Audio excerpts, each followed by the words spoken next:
Hello student, welcome back to my new life channel. देखिए, आज हम जो वर्कशीट करने वाले हैं वो है विज्ञान की वर्कशीट। ठीक है, साइंस की वर्कशीट है। क्लास है आपकी सेवन्थ क्लास की वर्कशीट है। वर्कशीट नंबर है 12। ठीक है, डेट है आपकी 26 अगस्त 2021। तो ये 26 तारीख की आपकी वर्कशीट है। विद्यार्थी का नाम आपको अपना नाम लिखना है और कक्षा अध्यापक का नाम भी लिखना है। ठीक है, ये सब आपको अपनी नोटबुक में लिखना है। ठीक, और कक्षा के साथ आप अपना सेक्शन भी लिखेंगे। अगर आपका सेक्शन 7th ए है, ठीक है, तो आप ए लिखेंगे। अगर आपका सेक्शन बी है तो बी लिखेंगे, सी है तो सी लिखेंगे। ठीक है, जो भी आपका सेक्शन है वो क्लास के साथ लिखेंगे। ठीक है, सेवन के आगे अगर ए है, बी है, सी है, जो भी आपका सेक्शन है वो लिखेंगे। चलिए वर्कशीट स्टार्ट करते हैं। वर्कशीट स्टार्ट करने से पहले प्लीज़ मेरे चैनल को लाइक कीजिए, सब्सक्राइब कीजिए। ठीक है, चलिए तो आज हम पढ़ने वाले हैं प्राणियों में पोषण, घास खाने वाले जंतुओं में पाचन। ठीक है, जो जंतु घास खाते हैं उनमें पाचन कैसे होता है तो वो आज हम पढ़ेंगे। ठीक है, तो चलिए देखते हैं। कोमल, जो कक्षा 7th की एक विद्यार्थी है, एक दिन नज़दीक के पशुशाला में शैक्षिक भ्रमण पर गई थी। तो शैक्षिक भ्रमण क्या होता है? जो हम घूमने जाते हैं ना, जो मतलब पढ़ने लिखने की जो चीज़ें होती हैं, जो जिससे हम सीखते हैं, तो वो वहाँ गई। वहाँ उसने देखा कि गाय तथा भैंस आराम करते हुए भी अपना मुंह चलाए, यानी कि जुगाली कर रहे थे। अब देखिए, जुगाली किसे कहते हैं? देखिए, आपने देखा होगा, गाय हैं, भैंस है, बकरी है, हैं, ये सब क्या है? अपना मुंह चलाती रहती है, मुंह चलता रहता है उनका, तो उसे क्या कहते हैं? जुगाली करना। ठीक है, तो चलिए आगे नेक्स्ट है आपका घास खाने वाले जंतु। घास भोजन को जल्दी जल्दी निगलकर अमाशय के एक अलग भाग में भंडारित कर लेते हैं।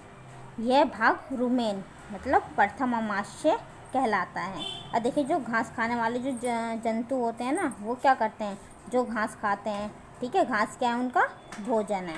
तो जल्दी जल्दी घास को खा के वो अपने अमाशय में उसे पहुंचा देते हैं। ठीक है, और अमाशय में एक अलग होता है।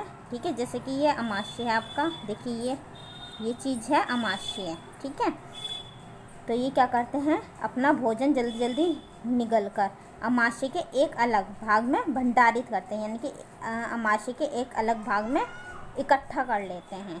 तो ये इस भाग को क्या कहते हैं? रुमेन। ठीक है, मतलब प्रथम अमाशय। ठीक है, प्रथम अमाशय को भी रुमेन कहते हैं। रुमेन में भोजन का आंशिक पाचन होता है, जिसे जुगाल कंड कहते हैं, परंतु बाद में जंतु इसको छोटे पिंडकों के रूप में पुनः मुख में लेता है, जिसे वह चबाता रहता है। अब देखिए क्या करता है? उसने खाना खाया जल्दी जल्दी, ठीक है, यानी कि घास खाई, जंतु ने घास खा के उसने अमाशय में इकट्ठा कर लिया घास को। ठीक है, उसको क्या कहता है? रुमेन। जब उसने घास को इकट्ठा कर लिया तो उसने फिर क्या करा? उसके बाद जंतु इसको छोटे पिंडकों के रूप में पुनः मुँह में ले लेता है। ठीक है, अगर देखिए यहाँ से जंतु ने क्या करा, मतलब गाय ने यहाँ से खा के उसने क्या करा? अमाशय में घास को इकट्ठा कर लिया। ठीक है, जब घास को यहाँ पे इकट्ठा कर लिया अमाशय में, तो फिर उसने ये क्या करे? अगर ये आराम से भी बैठ जाती है गाय, ठीक है, आपने देखा होगा कि आराम से बैठी बैठी भी वो खाती रहती, चबाती रहती है। ठीक है, तो फिर दोबारा से ये रुमेन से यहाँ से फिर वापस ले लेते अपने मुंह में, और फिर वो चबाती रहती है। चबा के फिर वो उसमें अमाशय में चला जाता है और वो वहाँ से पच जाता है। ठीक है, तो ये क्या होता है? इसमें क्या होता है? रुमेन में जाके इकट्ठा होके वो वापस मुंह में लेती है, चबाती है, फिर वो पचाती है, फिर वो निगल लेती है, फिर वो खाती है। ठीक है, इस प्रक्रिया को जुगाली करना यानी कि रोमंथन करना कहते हैं। ठीक है, क्या कहते हैं इसको? जुगाली करना। और ऐसे जंतु रूमिनेंट्स अथवा रोमंथी कहलाते हैं। उसे क्या कहते हैं? रूमिनेंट्स अथवा रोमंथी, यानी कि रोमंथी भी कह सकते हैं और रूमिनेंट्स भी कहते हैं। चलिए नेक्स्ट है आपका घास में सेल्यूलोज की प्रचुरता होती है जो एक प्रकार का कार्बोहाइड्रेट है। देखिए अब आपको पता चल गया होगा घास में क्या होता है, सेल्यूलोज की प्रचुरता होती है, यानी कि सेल्यूलोज क्या होता है, अधिक मात्रा में होता है घास में। ठीक है, तो घास में क्या होता है, सेल्यूलोज होता है जो एक प्रकार का क्या है, वो कार्बोहाइड्रेट है। ठीक है, रूमिनेंट्स में भोजन के सेल्यूलोज का पाचन क्षुद्रांत अथवा बृहदांत, क्षुद्रांत मतलब छोटी आंत, बृहदांत मतलब बड़ी आंत के बीच एक थैलीनुमा संरचना होती है जिसे अंधनाल कहते हैं। इसमें कुछ जीवाणुओं द्वारा किया जाता है। ठीक है, इसमें देखिए क्या होता है, जो जो जंतु घास खाते हैं, भोजन खाते हैं, तो उसमें क्या होता है, सेलुलोज होता है घास में। ठीक है, उसमें एक प्रकार का कार्बोहाइड्रेट भी होता है। और जो देखिए जो रूमिनेंट्स में भोजन के सेलुलोज का पाचन क्षुद्रांत मतलब छोटी आंत और बड़ी आंत, बृहदांत मतलब बड़ी आंत के बीच एक थैलीनुमा संरचना होती है। तो बड़ी आंत और छोटी आंत के बीच में एक थैलीनुमा संरचना होती है, थैली जैसी यहाँ कुछ चीज़ संरचना होती है, थैलीनुमा। ठीक है, जिसे अंधनाल कहते हैं। इसे क्या कहते हैं, अंधनाल। इसमें क्या होता है, छोटे छोटे जीवाणु होते हैं। ठीक है, जो इसके घास को पचाते हैं। ठीक है, अब आपको समझ में आ गया होगा।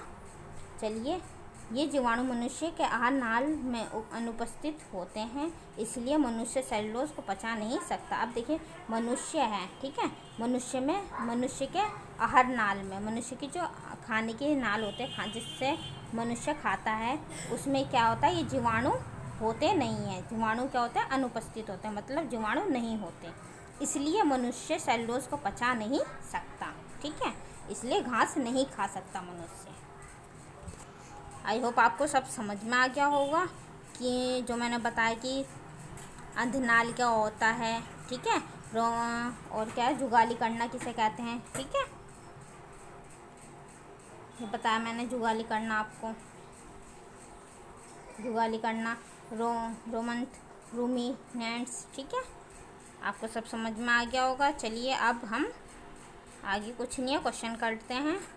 ठीक है, चलिए पहला क्वेश्चन क्या है, रूमेन किसे कहते हैं।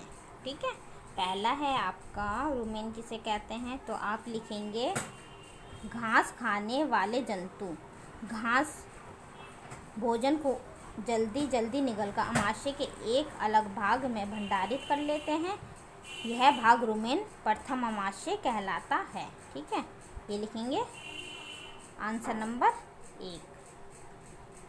तो ये आपका आंसर नंबर 1। तो आप यहाँ से पूरा यहाँ से यहाँ तक लिखेंगे। ठीक है, दूसरा है आपका रूमिनेंट्स के 3 उदाहरण लिखिए। देखिए रूमिनेंट्स मतलब कि जो खाना चबाते रहते हैं, खाते रहते हैं, तो आप लिखेंगे इसमें गाय, ठीक है, बकरी,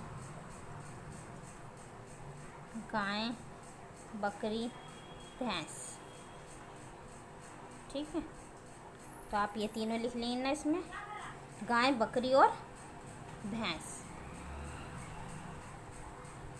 तीसरा है आपका मनुष्य सेल्यूलोज को पचा क्यों नहीं कर सकता, मतलब जो मनुष्य है वो सेल्यूलोज का पाचन क्यों नहीं कर सकता। ठीक है, क्यों नहीं कर सकता मनुष्य सेल्यूलोज का पाचन, तो आइए इसका आंसर देखते हैं तीसरे का। तो स्टूडेंट देखिए ये है आपका आंसर नंबर 3। ठीक है, आंसर नंबर 3 देखिए, मनुष्य में सेल्यूलोज का पाचन करने वाले जीवाणु मौजूद नहीं होते, इसलिए वह सेल्यूलोज का पाचन नहीं कर सकता। ठीक है, यह है आपका आंसर नंबर 3।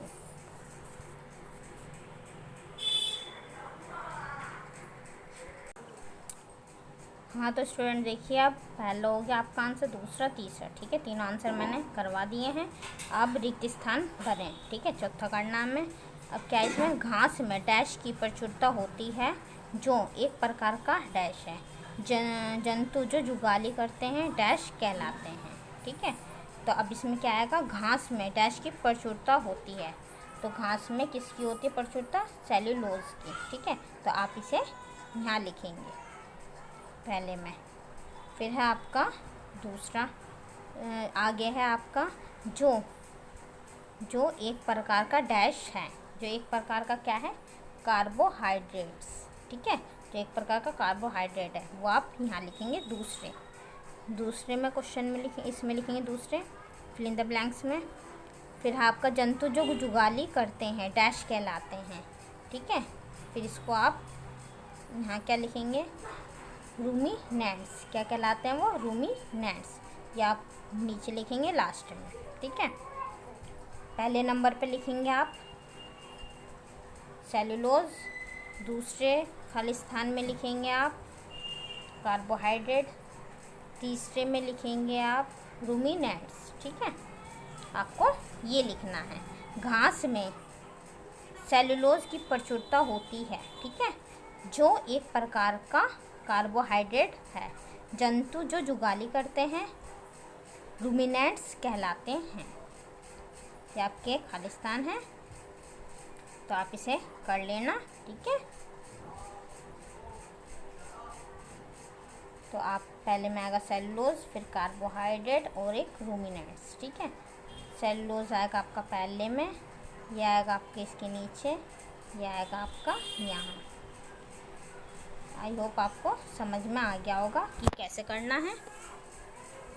अगर आपको जो भी डाउट्स हैं तो आप मुझसे क्लियर कर सकते हैं, तो आप कमेंट बॉक्स में लिखकर मुझसे पूछ सकते हैं जो भी आपको डाउट्स हैं वर्कशीट से रिलेटेड। अगर आपको मेरी वीडियो अच्छी लगी हो तो प्लीज़ लाइक कीजिए, सब्सक्राइब कीजिए और शेयर करना ना भूलें। Thanks for watching.